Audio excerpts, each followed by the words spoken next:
وعلى آله وصحبه وعلى بیتہ مبارک وسلم۔ حضرات محترم، اللہ رب العزت کی توفیق سے، اس کے کرم سے آج ہم حدیث پاک کا نور حاصل کرتے ہیں، حدیث پاک سے فیض حاصل کرتے ہیں۔ مشکوٰۃ شریف کی حدیث پاک ہے، آپ بالکل توجہ کے ساتھ سنیے، انشاءاللہ العزیز آپ سب کو اس کا فیض بھی حاصل ہوگا اور انشاءاللہ العزیز اس کو زندگی میں اپنائیں گے تو انشاءاللہ العزیز فائدہ ہوگا۔ ٹھیک ہے، سب سے پہلے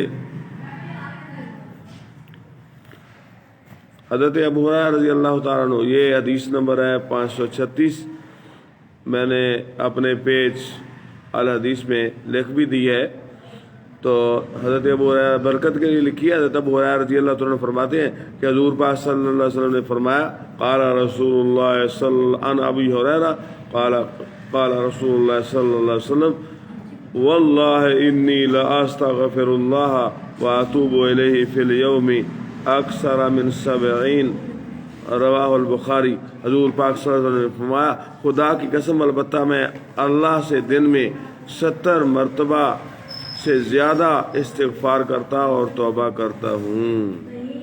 اس کو بخاری شریف کی حدیث پاک ہے، بخاری نے، امام بخاری رحمۃ اللہ علیہ نے اس کو نقل فرمایا، صاحب مشکوٰۃ نے اس کو اپنا حصہ بنایا۔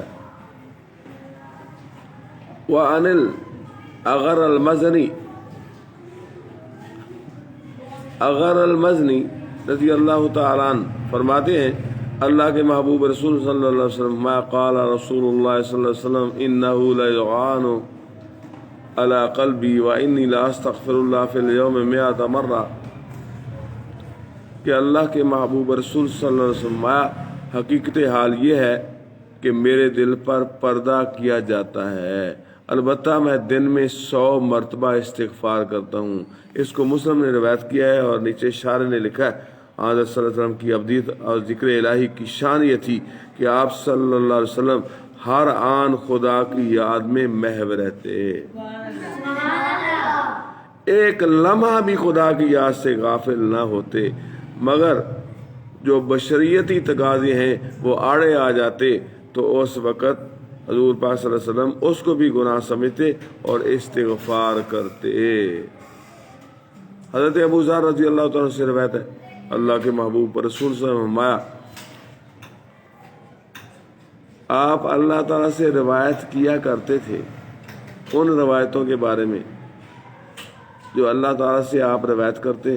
اللہ تعالیٰ نے فرمایا، تحقیق میں نے اپنے نفس پر ظلم حرام کیا ہے، اے میرے بندو، اور میں نے اس کو تمہارے درمیان بھی حرام کیا ہے، بس اے میرے بندو آپس میں ظلم نہ کیا کرو، تم سب گمراہ ہو مگر میں جس کو ہدایت دوں، بس ہدایت چاہو مجھ سے میں تمہیں ہدایت دوں گا۔ اے میرے بندو تم سب بھوکے ہو مگر جس کو میں کھلاؤں، بس مجھ سے کھانا مانگو میں تمہیں کھانا کھلاؤں گا۔ اللہ، اے میرے بندو تم سب ننگے ہو مگر جس کو میں نے پہنایا، سو تم مجھ سے لباس مانگو میں تم کو لباس دوں گا۔ اے میرے بندو تم سب رات دن گناہ کرتے ہو اور میں سب گناہ بخشتا ہوں، سو مجھ سے بخشش مانگو میں تمہیں بخشوں گا۔ اے میرے بندو تم ہرگز مجھے ضرر نہیں پہنچا سکتے، یعنی تمہارا ضرر اور نفع میرے قبضہ میں ہے۔ اے میرے بندو اگر تمہارے اگلے اور پچھلے اور تمہارے تمام انس و جن بھی سب مل کر تم میں سے ایک بہت پرہیزگار شخص کی مانند ہوں تو میری بادشاہت میں کچھ زیادتی نہیں ہو سکتی۔